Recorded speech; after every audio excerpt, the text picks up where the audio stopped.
What if playing the harp felt easier, the way you thought it would be, not because you practiced more, but because you finally understood what was getting in your way? I'm Anne Sullivan, and welcome to Practicing Harp Happiness. Here, we tackle the real challenges harpists struggle with: the sticky passages, the tricky fingerings, prepping for performance, and all the ingredients that go into making music sound the way you want it to. I've studied with world-class harpists, taught at a top conservatory for 20 years, and I love playing the harp. But what I love just as much is breaking down the real challenges harpists face and turning them into clear step-by-step solutions, the same ones I teach my students and use myself. So if you're ready to play the music you love with more confidence, clarity, and joy, you're in the right place. So let's get started. Welcome to the show. As I look back on my childhood and my very first music studies, I realized that I was incredibly fortunate, blessed actually. Not because I was gifted or because my parents were not only willing but were able to support my harp lessons, not because I was in one of the music capitals of the world and had access to world-class teachers, not because I had so many opportunities and people that encouraged me along my journey. Well, yes, I was blessed because of all those things, certainly. But I want to talk today about a different gift that was given to me, one I didn't realize the value of until much later. The gift was this: I was always encouraged to play music outside the box. Let me explain. I started piano lessons when I was 4 years old, and my piano teacher was not only a fabulous musician, but a creative and generous teacher. My lessons included all the usual piano exercises, which I hated, and the sonatinas, which I loved, and she also made sure that she gave me performance-worthy arrangements of popular music. I played arrangements of Blue Moon and People from Funny Girl and Somewhere Over the Rainbow that were written by well-known pianists like Roger Williams. These were fancy arrangements that took quite a bit of technique and a lot of practice to play well, and I really enjoyed them. But my teacher never stuck exactly to the printed page. She always had some alterations to add a little more pizzazz to the arrangement. We were always taking bass notes down an octave, or playing another part up in the high register like a music box, or changing the dynamics and the tempo. What she taught me was that music was self-expression. It was about so much more than just playing the written notes. It was about making the notes say what you thought they should say. Now, please understand, we didn't take liberties with the classics. She made sure I played absolutely every note that Bach wrote on the page. But I learned very early on how to be creative in my music making, and that has been a tremendous gift. I've never shied away from arranging, and in fact, it's one of my favorite things to do. I'd love every harpist to learn the freedom of making their music their own, and that's what this show is about. Now, I actually went back about 2 years into the podcast archives because I know that I did a show on this particular topic, and of course I found it. And so that's the show you're going to hear now. And if you've ever wondered about what it takes to make an arrangement or how to go about it, this is the episode for you. And then afterwards, I want to give you just a little bit more information about this, and I want to tell you about an opportunity, a new challenge, in fact, where you be able to work with me on your own arrangement. So here's the show, going back a couple years. Here is the show that talked about creativity and making your own arrangement. Think about it as taking your music outside the box. And then when this is over, I'll be back to talk to you again. Back in the 1970s, I read a book called Drawing on the Right Side of the Brain by artist Betty Edwards. Now, at its most basic, and I'm doing her book a big injustice here, but Dr. Edwards' premise, which is based on research carried out in the 1950s at California State University, her premise is that we can learn to utilize the more creative right side of our brain, even if we are very strongly biased toward perceiving things with the more logical left side of our brain. Now, this book is a result of her search for a way to teach drawing, which came so naturally and easily to her. And she wanted to be able to teach drawing to her students who found it difficult. The question she had kept asking herself was, well, why should it be so hard for them? 'Cause it's so easy for me. And her own investigations and observations led her to explore how it's possible to tap into the more intuitive mode which the right side of the brain uses by learning to shift your cognitive perception. And the book itself is filled with exercises based all around drawing, of course, but exercises that really show you this way to shift your perception from the way the very logical left side of your brain looks at things to the way your more creative, intuitive right side of your brain looks at them. It's a fascinating book, and if you've never looked at it, I think it's now in its, 12th edition or something, Drawing on the Right Side of the Brain. Now, in a very skim-the-surface way, that's kind of what we're doing today. We're exploring how the discipline of a process can free you to explore, how a checklist can unleash your creativity, if you will. So I'm going to remind you of what I said just a moment ago and expand on it just a little. The art of music, whether you're doing your daily practice or playing for fun, playing for an audience, composing, arranging, any of that learning, playing, or writing stuff, the art of music lies at the intersection of intuition and intention. It's the creativity and it's the discipline. Both of those things play into it. And without either one of them, your music is going to sort of fall flat. What we want, of course, is to be able to have both of those inspire our music all the time, right? The creativity part of it and, of course, that discipline part, that part where we have to practice and we have to improve, we have to make things better. But if all you're doing is working at that improvement, you might think of it as the technical side, you're missing out on all the fun. And if all you're doing is the fun stuff, you probably could do it a little bit more skillfully with more mastery if you added some of the technical stuff, right? So it's not just about technique and it's not just about expression. It goes way deeper than that. But today, we're going to talk about it in terms of making an arrangement of a piece, because I think it's a great way to look at process. It's a great way to look at process when it comes to something that is really a very creative kind of a thing. And the most important part of this is that it's really going to help you understand the music that you play.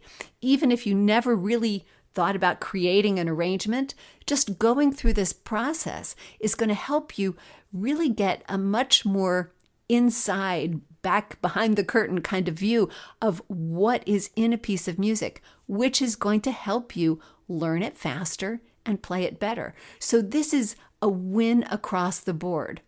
Let me give you an example.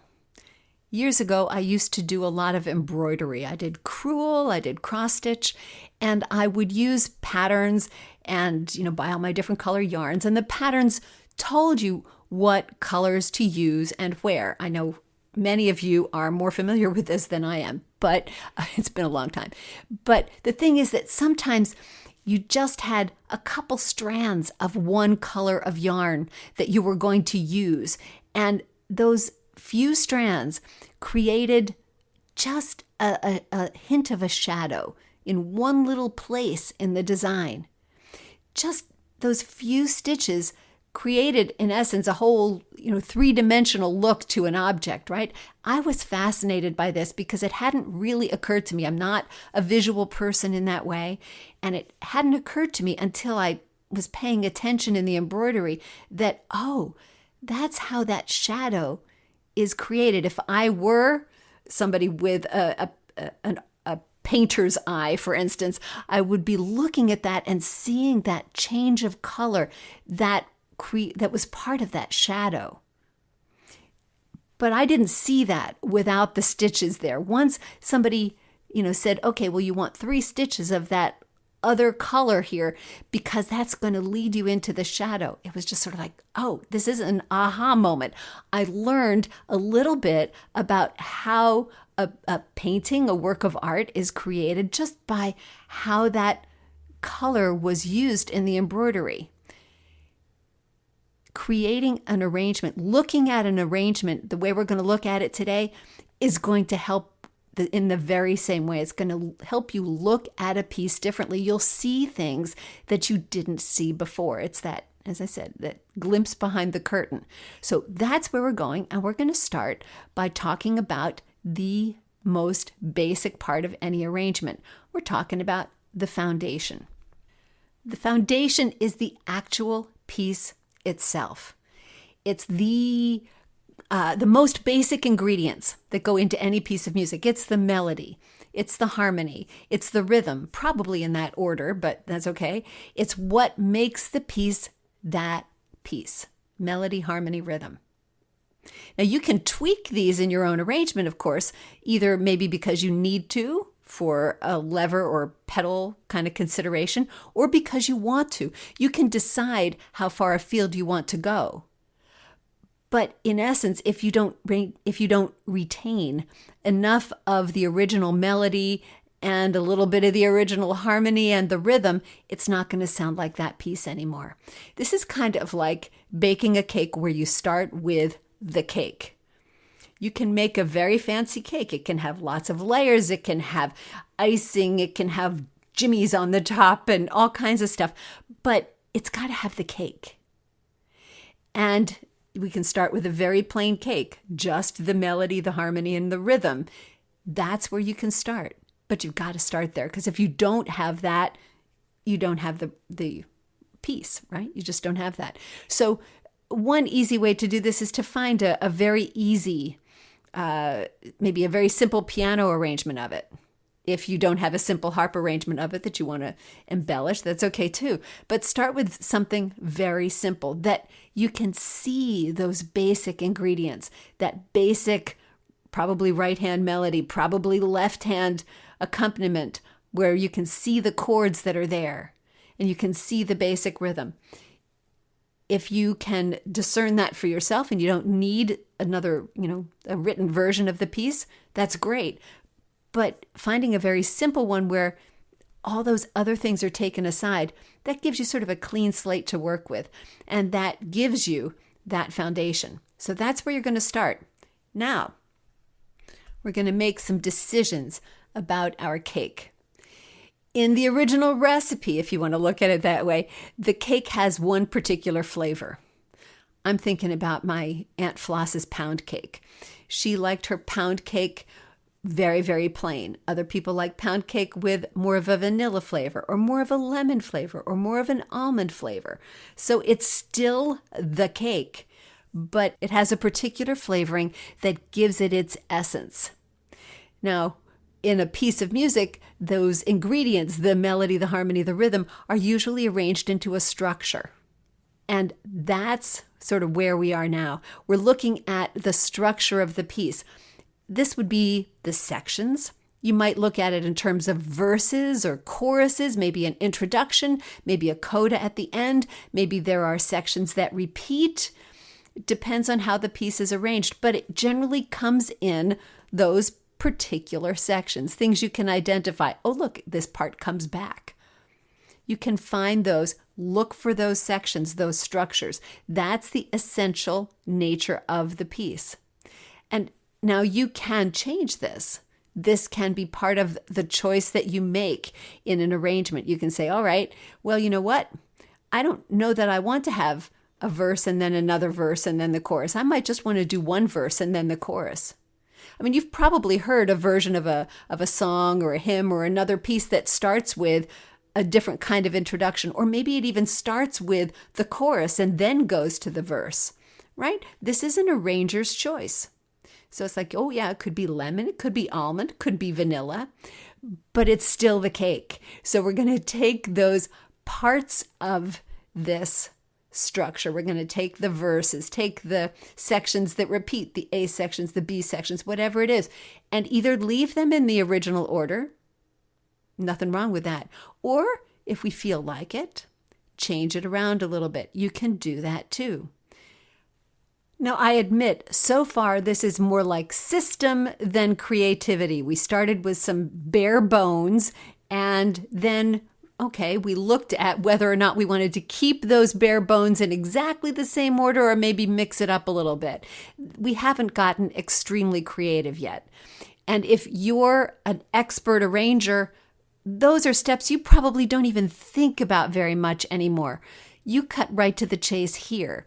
But the fact is that without considering the melody, the harmony, the rhythm, and the structure, you don't really have the bones, the foundation for your own arrangement. So everybody starts here, whether or not that's a really quick and almost unconscious part of your process or not.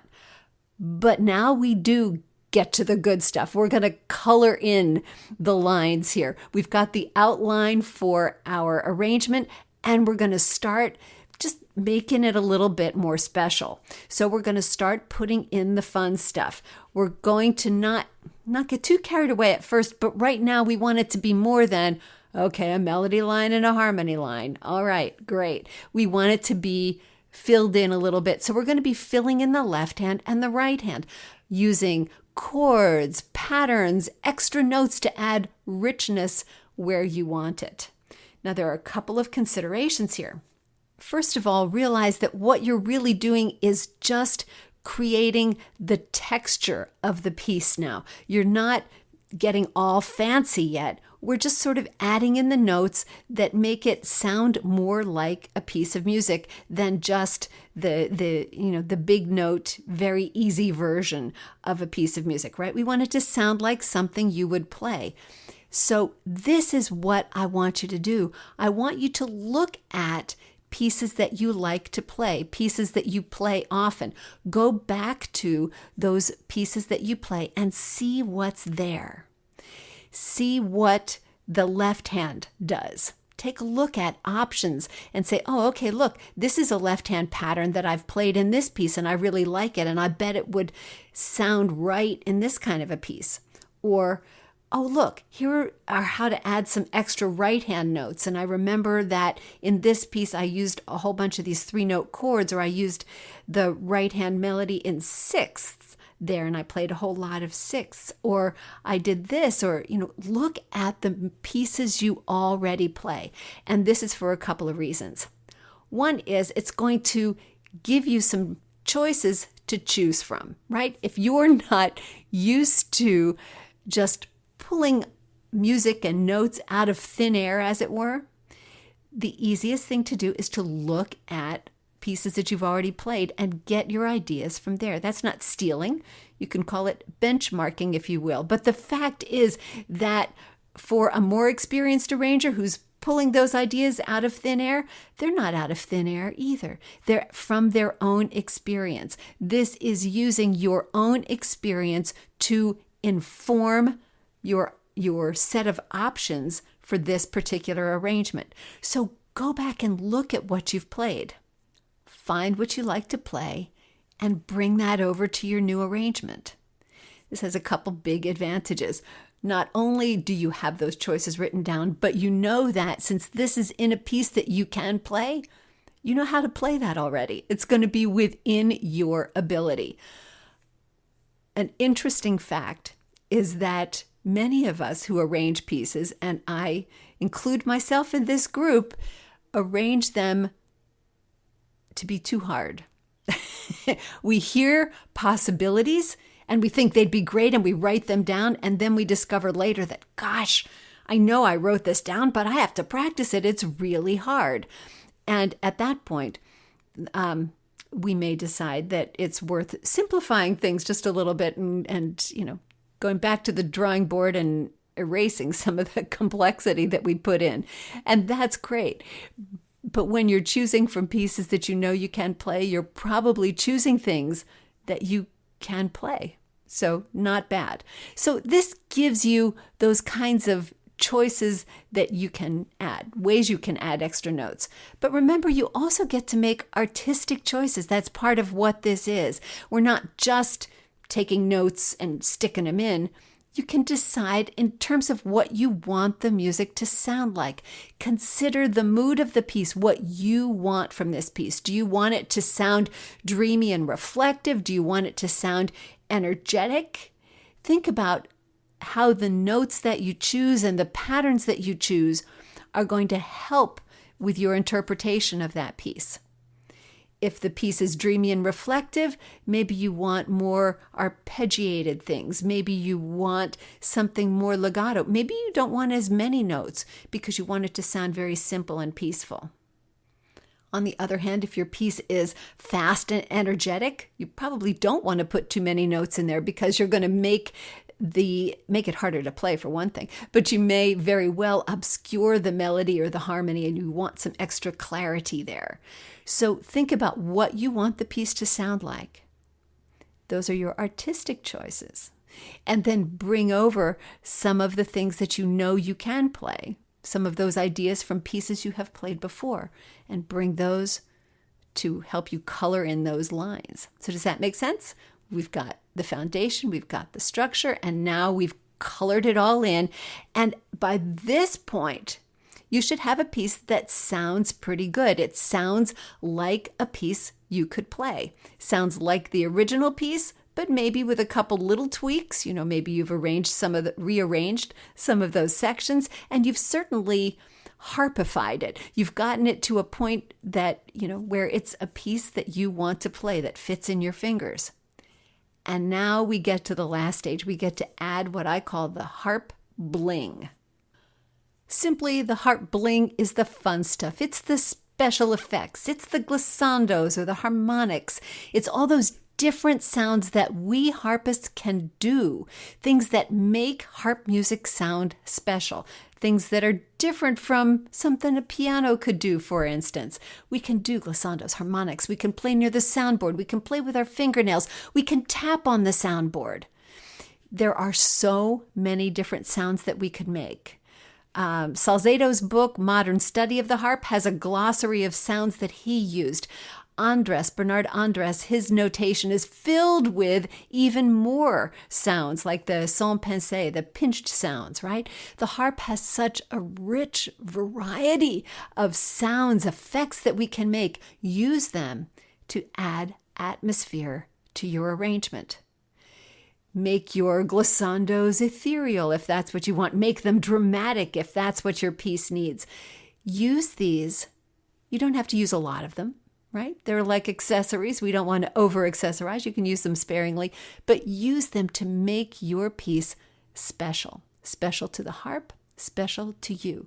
After all, what good is your arrangement if it doesn't sound like you, right?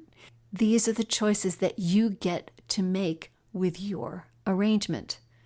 Now, following these steps will give you a framework to stretch your creativity. Right? It's a little like that needlework pattern I was talking about. By following the pattern, you learn more about what is possible.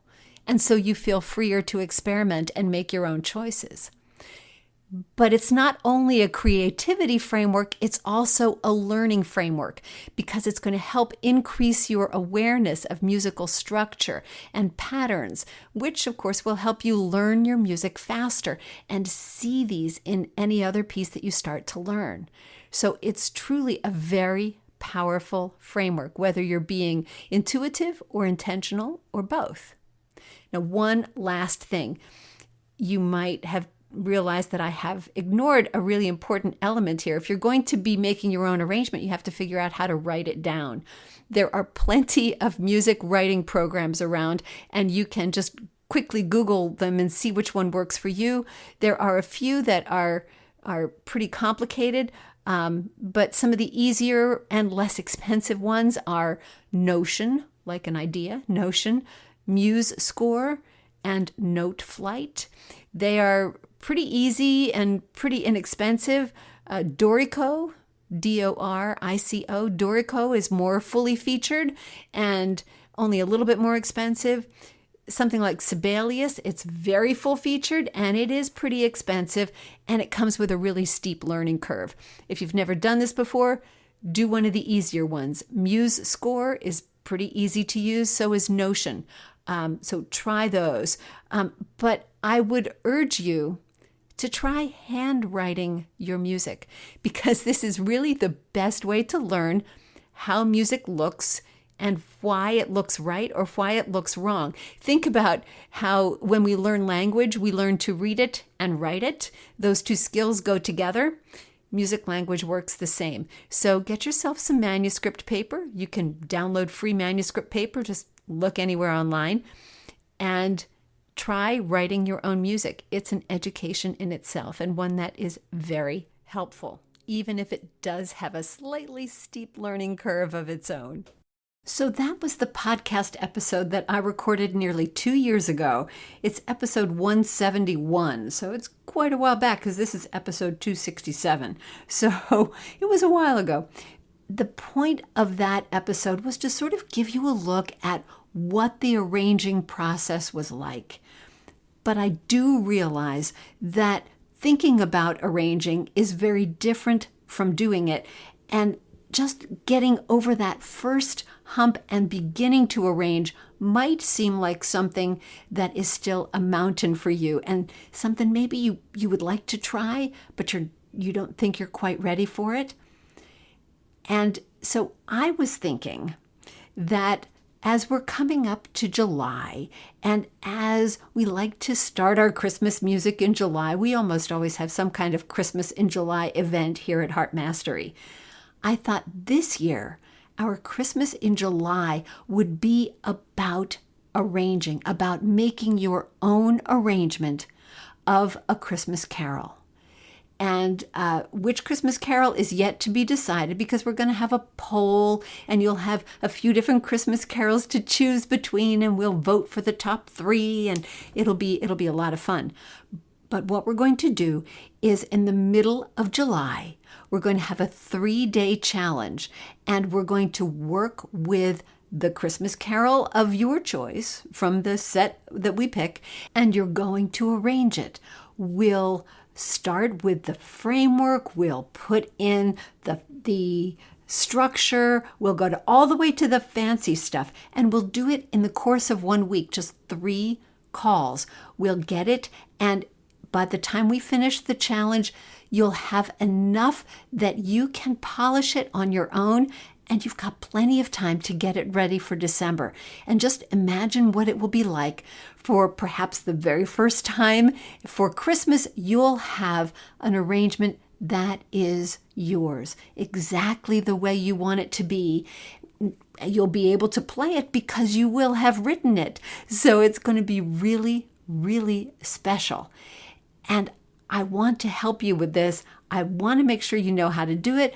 We're going to be using the music notation app MuseScore.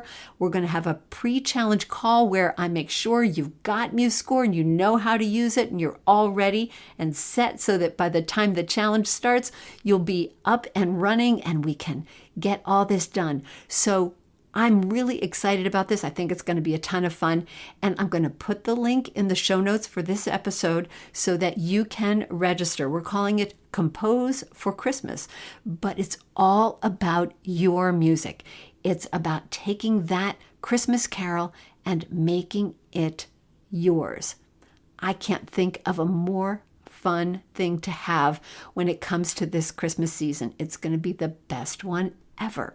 So check that link in the show notes. Registration is opening today, so you can get in there and register, and we'll get everything moving. You can take the poll to vote on the Christmas carols that we're going to be working on. And by the way, I will be working on a Christmas carol right alongside you. I'll pick I'll pick a different one, not one of those 3, and you'll get that arrangement as a special little bonus for completing the challenge too. So that will be your special gift from me, another arrangement to add to your repertoire if you like, but you'll have yours, and that's the one that counts. I'm so excited about this. I think it's going to be a ton of fun, and I'd love for you to work along with me. So check that link. Go ahead and register for Compose for Christmas. Now, next week on the show, we're going to be talking about music in the silence, something totally different. But we're going to be talking about what makes music so impactful when it's quiet, when nothing is happening. It's a scary moment for us harpists when we're just letting go and the strings are ringing and we have nothing to control. It's something that I think we need to spend a little bit of time on. So that's next week's show, Finding the Music in the Silence. Now, until then, remember, every day is a day you can add more harp happiness to the universe, to your world, and to your spirit. And all you have to do is play. Thanks so much for listening, and I'll see you next time. Enjoyed today's episode? Then share it with a harpist friend, subscribe for your weekly harp happiness boost, and check out harpmastery.com or the Harp Mastery app in your app store for more resources and ways to connect. I'll see you next time.